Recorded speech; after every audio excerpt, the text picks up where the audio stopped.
akin, Jacob to give them. So, English po kasi, no? Kaya i-translate natin sa Tagalog para medyo mas maunawaan pa po natin.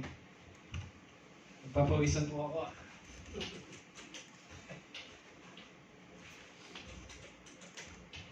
So, dito po sa Tagalog, aking tinatawag ang langit at ang lupa na pinakasaksi laban sa iyo sa araw na ito, na aking ilalagay sa harap mo ang buhay at ang kamatayan, ang pagpapala at ang sumpa. Kaya piliin mo ang buhay upang ikaw ay mabuhay, ikaw at ang inyong binhi, na iyong ibigin ang Panginoon Diyos na sundin ang kanyang tinig at lumakip sa Kanya sapagkat Siya ang iyong buhay at ang kasalanan ng iyong mga araw upang matahanan mo ang mga lupain na isinumpa ng Panginoon sa iyong mga magulang, kay Abraham, kay Isaac at kay Jacob, na ibibigay sa kanila. So pag narinig niyo po ba ang salitang buhay, ano pong pumapasok sa unang isipan natin? Parang masaya, di ba? Parang may panibagong pag-asa. So marami po siyang definition ng buhay. May bagong umaga na para sa ating buhay, no? Na pinagkaloob ng Diyos. So, pagka sinabi namang isang kamatayan, ito na. Marami na yung parang nangangamba na kasi nga hindi po nila alam ang kamatayan. Nangangamba sila, parang natatakot, nag-iisip, ano na ba yung susunod na pwedeng mangyari after death, no? So dito po, sabi po dito, tinawag po ang kwento po ito ay sinasalita ni Moises sa mga Israelita, sa mga kaila Paraon at doon din po sa kanyang mga alagad. Sabi niya po dito, tinawag ko na ang saksi ang langit at ang lupa. Ano po? So parang sa isang krimen. Halimbawa, may nakakita si Broco Joke ng krimen na hindi kanais-nais at siya yung nakakita doon, siya yung naging witness. No? So para tumibay yung isang kaso, pagdating sa mga korte, kailangan ng witness. Di ba po? So nandun yung, pagka si Brother Joke ay nag-witness doon, siya yung magpapatibay. Siya yung saksi. Upang doon sa krimen na yun, na ginawa ng suspect, ay magkaroon ng justisya yung biktima. No? So ganun din po dito, no? Tinawag po niya ang langit at ang lupa na maging saksi para iharap sa atin ang buhay at ang kamatayan. So dalawa siya, buhay or kamatayan. Tayo po, binigyan tayo ng Panginoon, di ba? Na mamili. Binigyan tayo ng wisdom ng Panginoon. Bigyan niya tayo ng binigyan niya tayo ng choices. Di ba? Free will. Bigyan niya tayo ng free will. Ano ba yung gusto nating gawin? Pupunta ba tayo sa mabuti or sa masama? Kasi dito sa mundo, dalawa lang po ang meron din sa mundo. Isa pong mabuti at isa po ang masama. So dito po, sabi po dito, ang pagpapala at sa sumpa, kaya yung sumpa po dito, ito po yung hindi yung sinumpa, no? Ito po ang sumpa, ibig sabihin po dito, minsan kasi may interpret natin yung sumpa. Ako din, nung binabasa ko to, na-interpret ko, sumpa. Ano ba yung sumpa? Yung pala yung sumpa, ito yung pangako. Ipinangako. Kaya piliin mo ang buhay upang ikaw ay mabuhay. So, nagbigay na po siya ng kasagutan dito. No? Sabi niya, piliin mo yung buhay at ikaw ay mabubuhay at ang iyong mga binhi. Amen? Na iyong ibigin ng Panginoon Diyos na sundin ang kanyang tinig at lumakip sa kanya. So, kailangan natin sumunod sa ating Panginoon. Kasi kung susunod tayo sa sarili lang nating kagustuhan, sa sarili nating kaalaman, without God, asan tayo? Di ba? Wala tayo dun sa lugar na para sa papurihan ng Panginoon.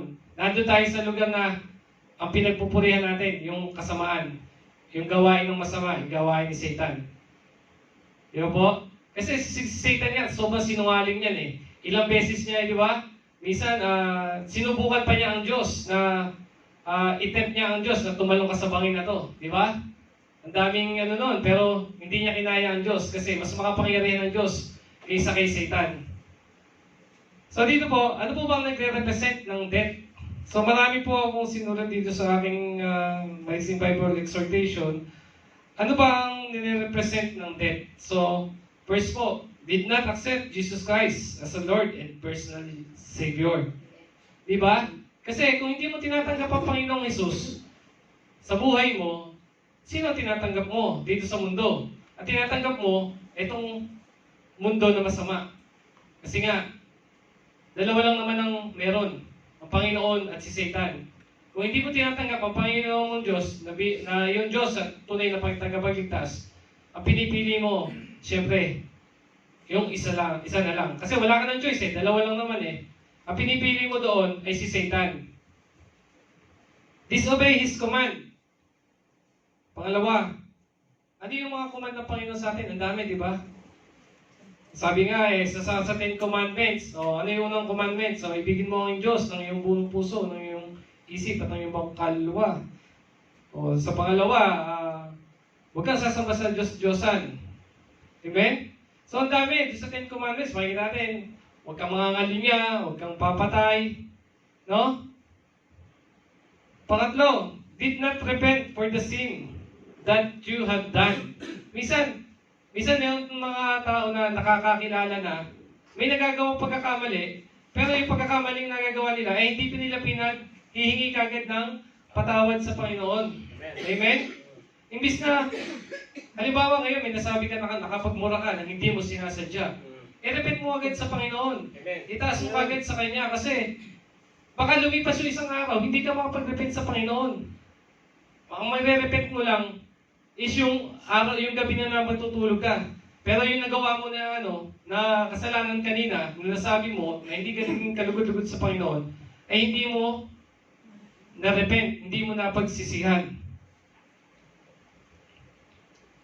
Pangapat, not submit yourself to the Lord. So, kailangan po natin, sa buhay natin, kailangan natin magpasakop sa ating Panginoon. Yan po yung unang-unang kailangan natin. Kasi kung hindi tayo papasakop sa Kanya, sabi nga,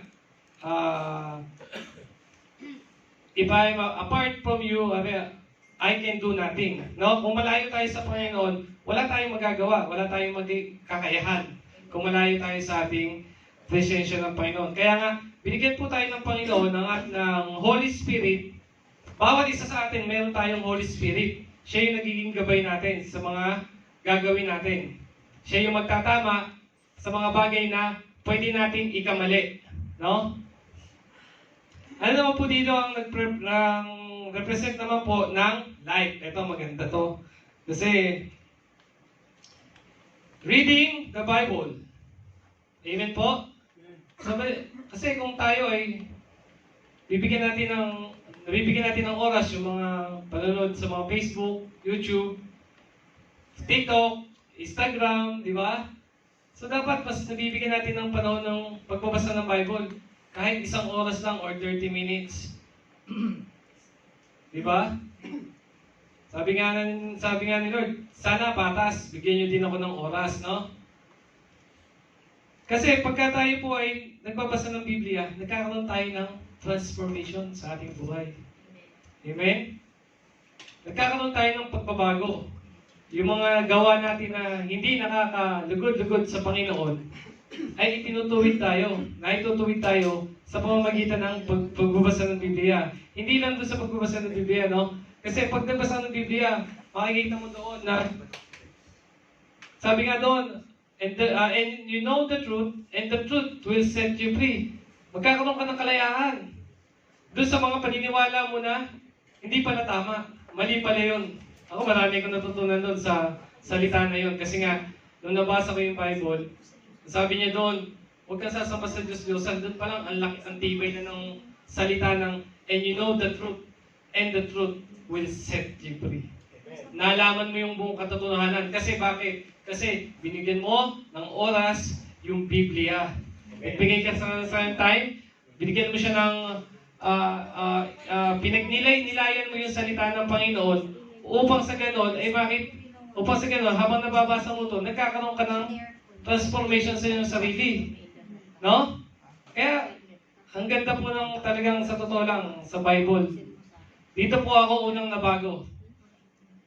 By the power of God, nung nabasa ko yung Bible, nagkaroon ako ng interest kahit hindi ko naman, ako po, aminado naman ako na hindi talaga ako lagi nagbabasa ng Bible. Pero, nagbibigay ako ng oras sa kanya kahit na kaunti.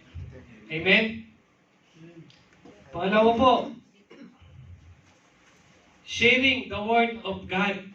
Ako, napaka-importante po ng sharing. Lalo na po doon sa mga unbeliever. No? Kung tayo po ay lumalago sa salita ng Panginoon, kaya nating i-share. Even ako po, na dati ay nandyan ako na nakaupo, nakikinig, nagkakaroon po ako ng ideya, kung ay natututunan ko dito, ay na-share ko din po sa mga kapatid natin sa labas. Lalo na sa mga unbeliever. Oy, hindi pwede kasi kung mong sabihin yung ganon, hindi tama. Nagkakaroon tayo, kasi minsan pag meron tayo minsan kasi sa mundo natin, lalo na minsan ng mga hindi natin kilala, di ba? Minsan, magkakaroon ka pa ng conviction sa sarili mo. Teka, hindi tama yung sinabi niya. Parang, teka, gusto kong lapitan to. Sabihan ko lang, kapatid, medyo Paul yung sinabi mo doon, sana hindi na maulit ang salita nyo kasi masakit sa damdamin. Tsaka, hindi kalugod-lugod sa Panginoon, hindi katanggap sa Kanya yung salita na sinabi mo. Amen? Ito po yung lalo yung mga talagang naliligaw ng mga landas. Minsan nga may nakakilala na naligaw pa ng landas, no? So, kailangan din po, minsan, lalo sa mga kapatid natin, follow up din natin yung mga bagay na minsan, may mga nawawala po talagang tupa. Amen? Pero, until ginagawa mo yung bagay na yun, tandaan mo, hindi nasasayang yung salita mo sa Kanya. Kasi, yung salita na yun, galing sa Panginoon na mas malakas. Amen. Amen? So, lagi tayo po ay nagiging guide lang ng mga kasama natin sa trabaho. Nagiging guide lang tayo sa kapwa nating believer o unbeliever man. No? Pero ang makakapagbago po sa kanila, hindi tayo, kundi ang Panginoon Diyos. Amen? Amen? Amen. Giving praise and worship to God. Yan. Hindi po ba isang represent ng light, no? Kasi pagdating natin sa langit, ano lang po ba gagawin natin doon? Di ba? Sabi nga, diretso, puro kantahan lang. Puro pagbibigay papuri, pagsamba sa ating Panginoon. Amen? And attending to church regularly. So, ayun po. Minsan, kahit na marami man tayong pinagdadaanan sa buhay natin, no? Seeking first the kingdom of God. No? Lagi po natin tatandaan yun sa Matthew 6:33. And His righteousness and all the things should be added unto you. No? So, wag lang po yung puro added yung iisipin natin. No? Kailangan puro added lang sa buhay natin yung magkaroon. Kaya nga po tayo pupunta dito sa Bahay Panambahan, di ba? Dahil ito po yung hospital ng ating buhay. May mga sakit, may mga problema, may kabigatan sa loob. Dito po tayo pumunta sa Bahay Panambahan. Dito po tayo mangusap sa ating Panginoon. Dahil ito po yung isang sagradong lugar na magkakaroon ka ng kapayapaan. No? Kakaroon ka ng peace of mind.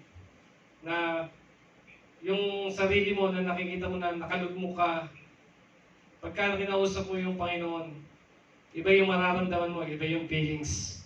Amen? At ganoon din ang nag-represent dito na charging station. Bakit? Di ba sa loob ng isang linggo, meron tayong 7 araw? Yung isang araw, ibibigay natin sa Panginoon. Ngayon, nandito tayo, nag-charge ulit tayo. Kasi nalobat na tayo simula nung unang araw hanggang 6 na araw Naubos na yung natin, kumbaga sa battery. Yung 6 na araw na yun, bumaba na. Yung charger natin nandito. So ito yung nag-represent para tayo ay ma-full charge muli doon sa 6 na araw na nabawasan tayo ng lakas. Amen? Amen. So, tayo po dito at Yun lamang po ang aking maiksing exhortation. So, dadagdag ko lang po din yung, dahil nga po ang natin, ang pamagat po ng words po ngayon natin ay death and life and death. So, doon sa buhay din po ni, nasabi nga po niya ni Brother Jeff, no? Sa buhay ni Lazaro at nung mayaman, no? Talagang totoo na mayroong life. Bakit? Kasi kasama ni Amang Abraham si Lazaro, di ba? Nung time na yon. Kasi nga, nung nasa lupa sila, yung mayaman at mayaman, tsaka si Lazaro. Si Lazaro na namumulot ng mumo sa pagkasama pa ng aso, di ba? Samantalang yung mayaman, no? Talagang ano lang siya sa buhay niya, nag-e-enjoy. Pero nung dumating na yung kamatayan, si Amang Abraham isinama si Lazaro. At yung mayaman, napunta dun sa Hades. Di ba po? So ano po yung kwento noon? Na totoo na merong buhay. At merong kamatayan. Sabi pa nga ng mayaman, Amang Abraham, pakisabi kay Lazaro na idudot mo ang isang daliri ng kanyang kamay, ipadudot sa tubig upang ipatak sa kanyang labi. Pero hindi uubra kasi may bangin. May harang. Magkalayo sila. Malayo ang pagitan. Di ba? Nung naghihir, sabi nga ni, ama ni Abraham, samantalang nung nandiyan ka sa lupa, nagpapasagana ka. Saganang-sagana ang buhay mo. Pero ano yung mga ginagawa niya nun? Di ba? Puro kalayawan, puro pansariling kamunduhan yung gusto niya. Amen. Hindi samantalang yung isa na si Lazaro, na mahirap, na dukha, namumulot ng mumo. Nasaan siya? Nandun, sa piling ni Abraham. Amen. Di ba? So, ilang po. So, sana po ay mayroon tayong natutunan sa Mixing Bible Exhortation. No? God also give us a freedom to choose life or death. Pero sabi po dito, piliin niyo pa rin yung buhay para sa Panginoon. Amen? Amen? So, mixing conclusion na lang po sa Ecclesiastes chapter 12, verse 13. Ito ang wakas ng bagay. Lahat ng narinig, ikaw ay matakot sa Diyos at sundin mo ang kanyang mga utos sapagkat ito ang buong katungkulan ng tao. Amen. So, samayin po sa pakinggan po mga panalangin. Lord, salamat Panginoon, Lord, sa araw nito, Lord God. Lord, tunay nga Panginoon na iyong banal na Espiritu, Panginoon, ay kumilos at manguna, Panginoon, sa iyong sa aming buhay, Father God. Lord, salamat for the wisdom and knowledge, Panginoon, na ako ay iyong ginagamit, Panginoon, sa iyong bahay, Panabahan, Father God. Lord, kami po ay naniniwala at nagtitiwala, Panginoon, na kami lalabas, Panginoon, at magrima, Panginoon, ang mga salita mo na naihayag sa umagang ito, Father God. Lord, maraming po salamat sa inyong kalakasan na lagi niyo ibinibigay sa aming Panginoon. Maraming salamat po, Panginoon, at tanggapin niyo po kami. Tapos naman po rin yung may pasalamat. In Jesus' mighty name we pray. Amen. Amen. Isang malakas na